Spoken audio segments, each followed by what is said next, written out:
Hi everyone, this is Aaron Moskowitz with the Get In My Garden podcast. We are on episode 52, and today we catch up with Eric Weinert, who was on the podcast about a year ago. He is a Korean natural farming expert, author, and natural farming activist based out of Hawaii. He reviews the Knf philosophy, how to stimulate and grow indigenous microorganisms in your own soil, and we go over the vital solutions that are cheaply and easily made in any environment for farming and landscaping using the Knf methods. Eric also shares more of his backstory and explains some of the reasons Korean natural farming has recently grown so much in the natural farming community. Then we talk about the soil food web, how to evaluate your soil microbes and organisms, and then how to collect indigenous microorganisms from your area to superpower your farm and garden efforts and to restore your landscape. This is the first of a series we will be doing on Korean natural farming this year with Eric, and more episodes will be up over the next couple months. Eric is currently back in Korea, and we will be sure to learn more from him and catch up with him when he returns. In the meantime, follow the show at Get In My Garden on Instagram to see pictures of what we discuss here and to hear more about upcoming episodes. Also visit getinmygarden.com and make sure to sign up for the email list, which will include supplemental and special content or freebies, as well as articles and other interesting things I share with my close friends. I hope you'll subscribe to the Get In My Garden podcast wherever you listen from, and leave a positive review if you want to support the show. Thank you so much for doing this again. I'm very excited to chat with you. Yeah, awesome. Basically, we have an intro to KNF with you, like 9 months ago or something like that. And I've had a lot of people asking about it, and there's still some confusion about Korean natural farming. So do you want to start by talking about what all the projects are that you're involved in, and then how you got involved, and then we go down that, talk about some of the subjects we talked about before? Okay.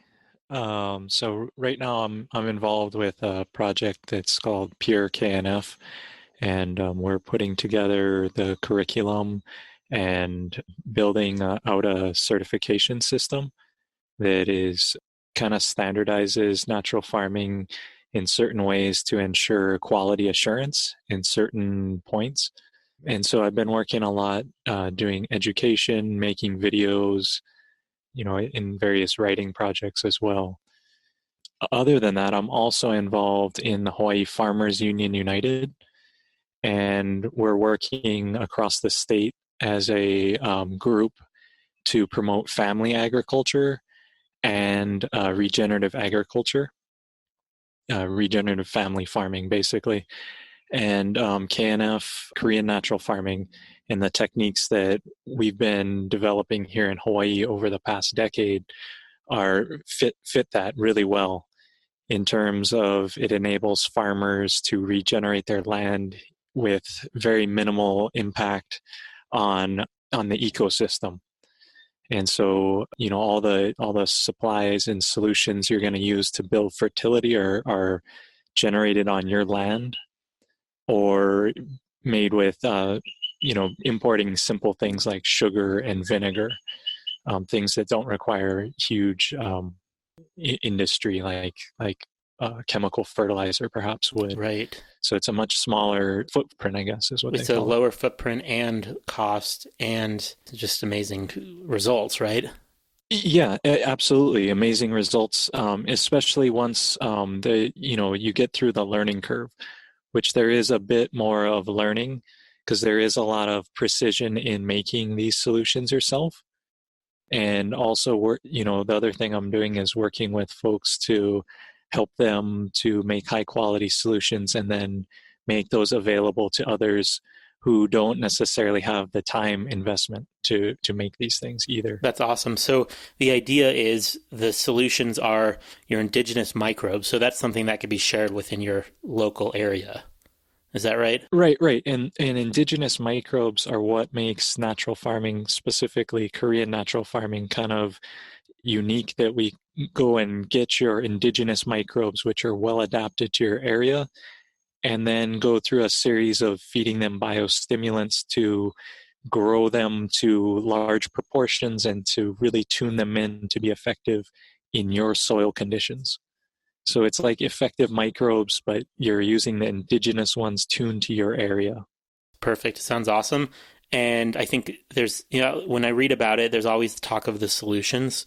So do you want to go over that for someone who's new to it? Because I think most people, they might know the basics of Korean natural farming, but not really get the solutions and like when are you going to apply them and what they are, etc. Yeah, so there's in Korean natural farming, we've basically distilled it down to about 9 vital solutions. And there are many more, and there's many different ways to approach these. But I kind of outline them in my book. Great. And just to make it simple, let me pull that up here for us. Sure. So basically, in my book, I outline the 9 solutions. The first one being the Korean natural farming microbes. So those are your indigenous microorganisms. The second one is what I call the Knf police, which are lactic acid bacteria. Uh-huh. The third is diluted seawater, which is Knf minerals. The fourth one is Knf food, which is made by fermenting plant juice. Fifth is Knf cleanser, which is brown rice vinegar. The sixth is Knf medicine, which is a oriental herbal nutrient. The seventh is Knf fuel, which is made from fish amino acid. The eighth is Knf structure, which is water-soluble calcium phosphate. And the ninth is Knf reproduction, which is water-soluble calcium. Wow. So if I read those again, though, where I can say it kind of just, you have microbes, police, minerals, food, cleanser, medicine, fuel, structure, and reproduction. Those are basically the things you need to grow a garden or life on any scale. That's cool. Someone who's like, I guess it really depends on what you're growing because certain crops are going to require specific timing on different supplements, right? But also, I guess some of those are used only when there's a problem. Well, if the way I've named the solutions in natural farming, because this has been translated from Korea here to English. So my priority in translating it was to name it for its usage. And so if you take something like food, which is one of the solutions that we make, it previously was called fermented plant juice, mm-hmm. which is a good name. But if you think of it as food, you can now think, okay, my plant looks hungry. Okay, well, I should use the solution called food. Yeah. And then thinking about it like, okay, well, if my plant's a juvenile, it probably wants different food than when it's an adult. Mm-hmm. Just like we as humans do. And by naming the solutions like this solution as food, all those concepts become almost like intuitive. Yeah. And maybe does it also help kind of with you and the spiritual connection to your garden? Well, yeah, I mean, because you're looking at it on those levels, like who thinks of their soil as needing medicine?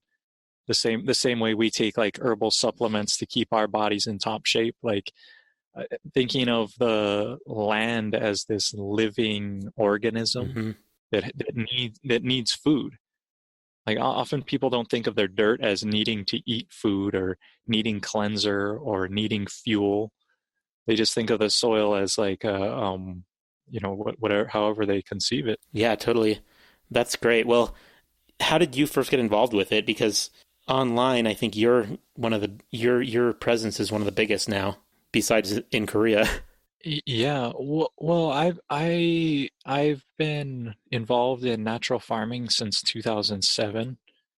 And I think we discussed it previously that I was kind of running for office when I met my neighbor. Oh, that's right. In our previous episode. That's right. One of the things I think that's helped natural farming grow is I've been really open source with a lot of content and information.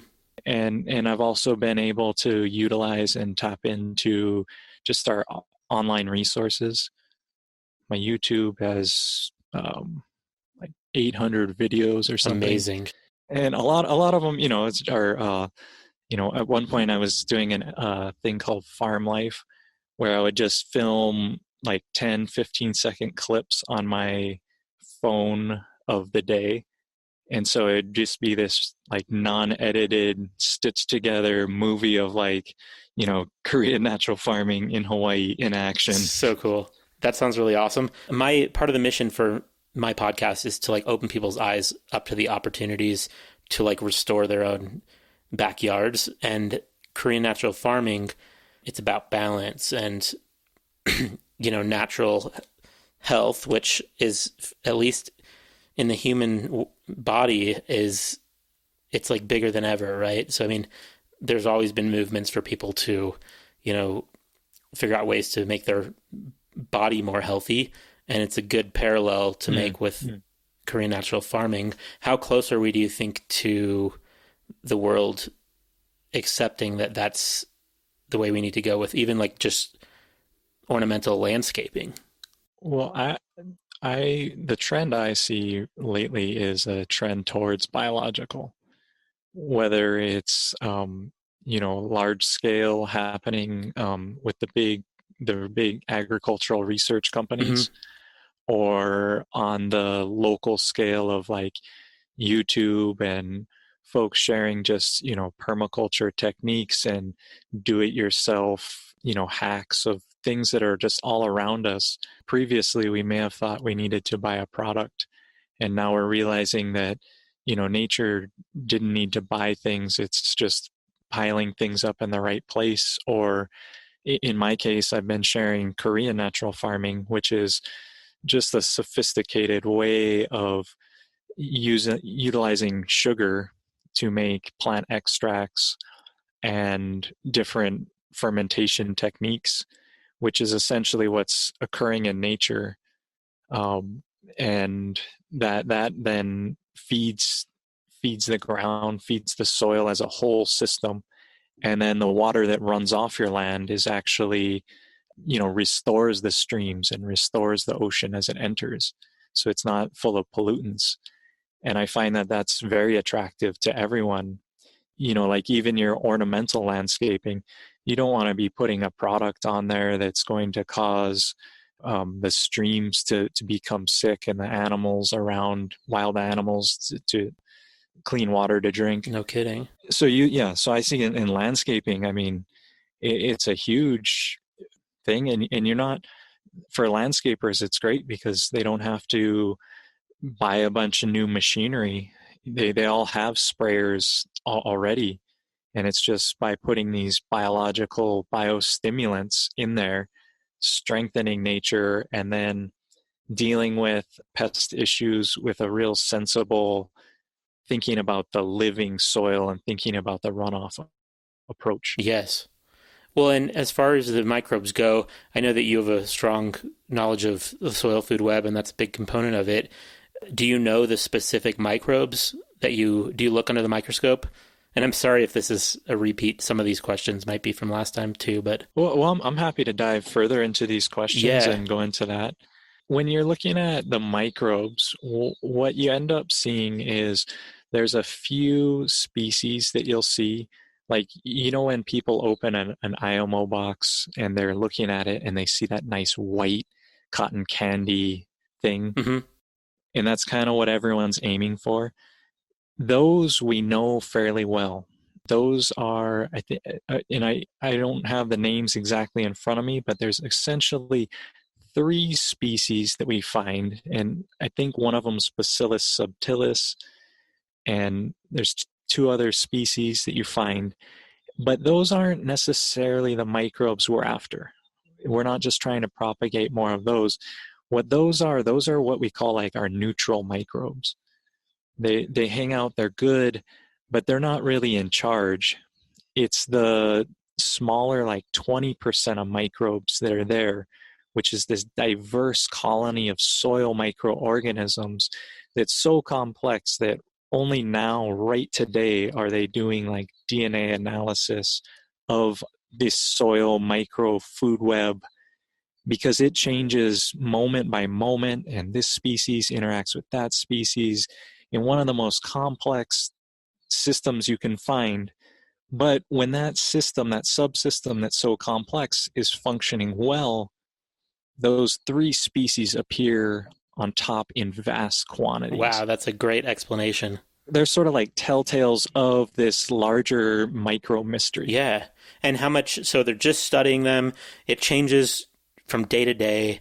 Probably you could sample the same spot and get different microbes depending on the weather conditions or time of year or other factors. But how variable are they between different areas also? Well, it can change. Like right now, where I'm sitting and talking to you, it just started raining, and the microbiome around me is shifting because it is now raining. Yeah. So probably a lot of fungi are responding in some way. Yeah, in natural farming, that's also one of the reasons we suggest that people go out and do multiple collection areas to get their seed IMOs or to get their indigenous seed microbes. Do you want to talk about that process a little bit? Because I suspect that anyone listening is going to want to go and get your book, but also just to pique their interest a little bit more, because I've heard of people, the idea of planting the rice in the forest or something like that, and then bringing those back. But what about in the backyard environment? So it's impossible to find indigenous microorganisms in any environment, even in the city, even anywhere. And basically what you're doing is you're creating a larger petri dish. Mm-hmm. You're familiar with that from microbiology or high school biology. And we're just using a cooked starch. Most of the time that's white rice because it's been dehulled and it's just very available to microbes. But I've used a variety of materials, and it's just important that it's kind of starchy. And then the second most important thing is your moisture content. It all depends on your environment. If it's very dry out, you want it to be a little more moist. If it's really wet, like here where it just started raining, if my starch is too wet, it just gets soupy. So your moisture content, you really have to balance this and tune it for your environment you're going to collect in. But think of it, as you want to eat this starch. If it's too dry, you'd be like, oh no, I don't want to eat it. If it's too wet, you also wouldn't want to eat it. So cook the starch and put it out in the conditions you feel like you would want to eat it for the next 3 to 5 to even 7 days. Mm-hmm. And one of the keys I've found is that it really helps to take this, collection box, which you'll see various ways to make it, but it contains your starch and some airspace. And it's really crucial to kind of almost bury it so that you think of like a cocoon.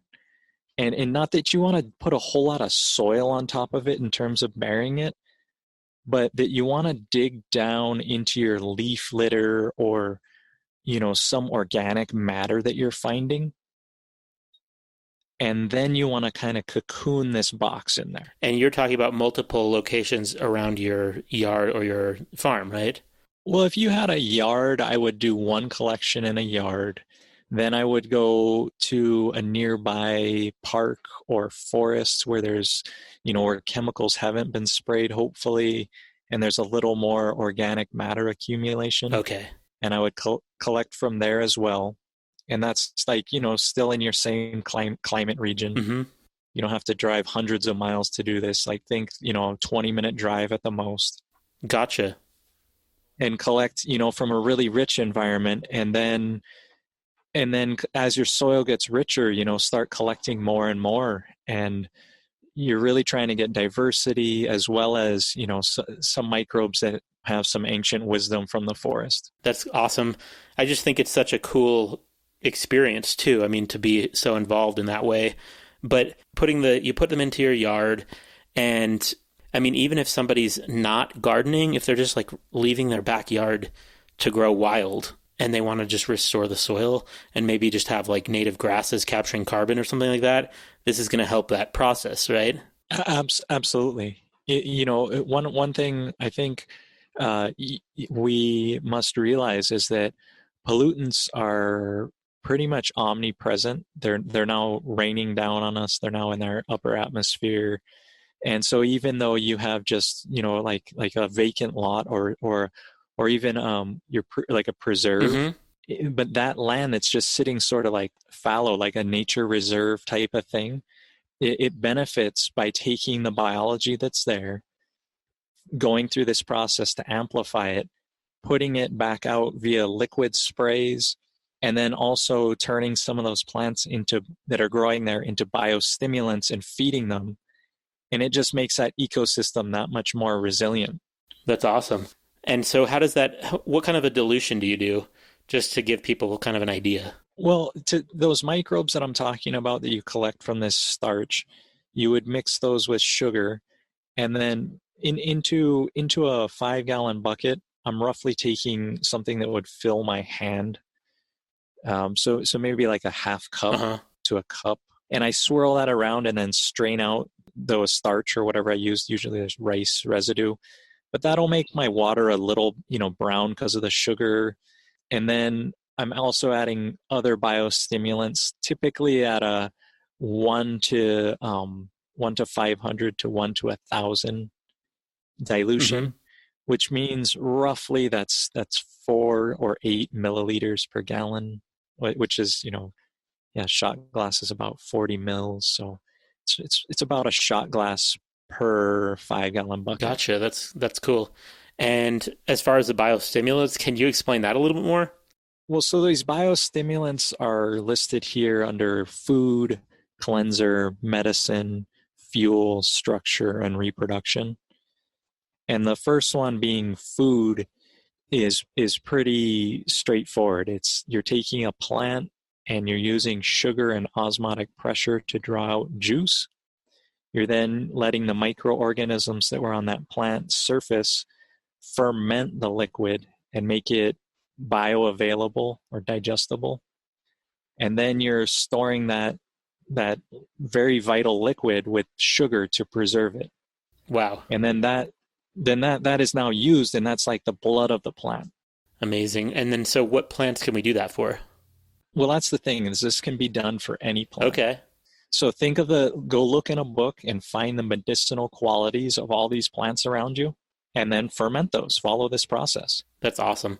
I'm kind of asking really basic questions, like for someone who doesn't have any concept of this at all, because I think that a lot of people might just be starting out with natural methods, and then they need to kind of look at it in a different perspective, because they're probably a little bit brainwashed into thinking that plants just suck up nutrients like a straw, They don't really know how it works because of so much propaganda out there. Well, so how the one of the crucial keys of this food, this Knf food that I'm talking about, is it mimics what you call plant exudates. And largely what a lot of plants do is they turn sunlight through the process of photosynthesis into sugars, which they then exude out of their roots into the soil. And those then feed bacteria, fungus, and the whole soil food web. The thinking here in natural farming is not that plants are sucking up nutrients, but that actually plants are turning sunlight into plant or into biological food, into soil food. Right. And so the stimulants that we're adding to the system are not to necessarily feed our plant. We're adding the same sugars to the soil that the plant itself would exude. Perfect. So what I call Knf food could almost be called, virtual plant exudates. I like it. And so it's like soil food to like the highest degree of, that's what it would exude out of its roots.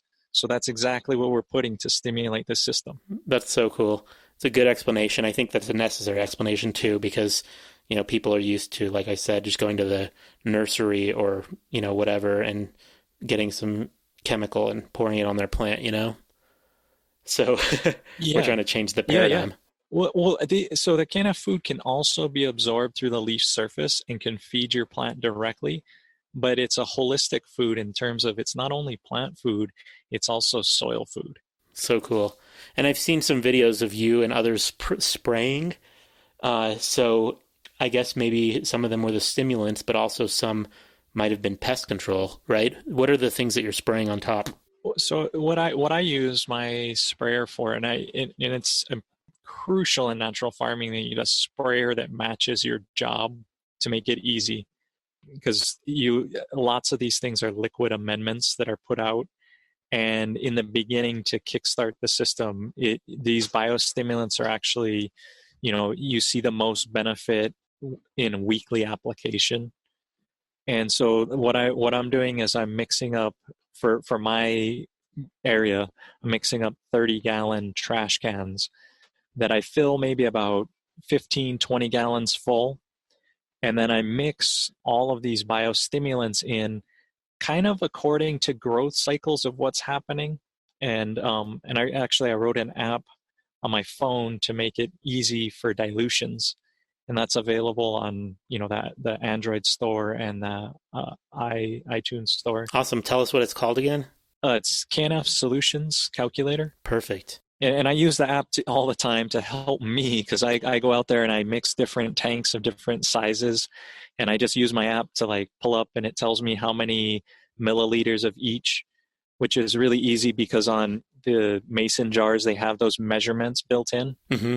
And I can just use that, and I don't have to be like 100% precise, but I don't want to be way out of whack on this. So I just use those, pretty general measurements to get close, and use the app to tell me how much. And then what I'm using here is a little 2-stroke power sprayer, and I'm farming right now on this area just shy of an acre. Awesome. I got that hose, and I try to once a week hit everything with the spray. And occasionally I'll put in a surfactant as well, mm-hmm. which helps it really adhere to the leaf surface, which is a soap, right. which also makes all the plants nice and shiny when it rains. Gotcha. But that's also going to maybe prevent pests from wanting to come near the plant. Is that right? In my case here, pests, I have some Chinese rose beetle that'll eat plants. But really, that's an indicator that their root system isn't as strong. So I try to use things like calcium and calcium phosphate to increase the root structure, but also harden the plant up. And I've never run into a case here where I've had to use sulfur. Gotcha. But sulfur is kind of in the right dilutions and with the right, it's like the weapon of mass destruction that I have, I guess. Uh-huh. And as far as the calcium goes, are you using because I've heard people using like seashells, bones, things like that. Is that correct? Yeah, my calcium is largely a do-it-yourself recipe where I take eggshells and then I'll toast them or kind of char them. I try not to char them too much, uh-huh. but I kind of toast them to get out moisture and organic matter. And then I dissolve that in vinegar. It's kind of like a bone broth. Yeah, but with just the vinegar, just the eggshells, and it comes out, about whatever your acetic acid content was of your vinegar. So if it was like a 4% vinegar, then you'll have a 4% calcium solution. Awesome. Yeah, and then that's water soluble too. So it's also I drink that myself for to get more calcium in my diet. That's so cool. I love the connection between the human body and the backyard because, last time you were talking about that, because just walking through the forest, you're going to start breathing in all those microbes. And so you're kind of merging with your backyard. Yeah. And realizing that I'm not only farming my soil outside, I'm also farming my guts inside. And if I can get a better, more resilient, gut flora, then I can handle different types of foods more resiliently. Mm-hmm. Now, I know that you have pigs and you do animal husbandry also, and there's a lot of benefit there. Do you do anything with Humanure? I have done a little bit with Humanure.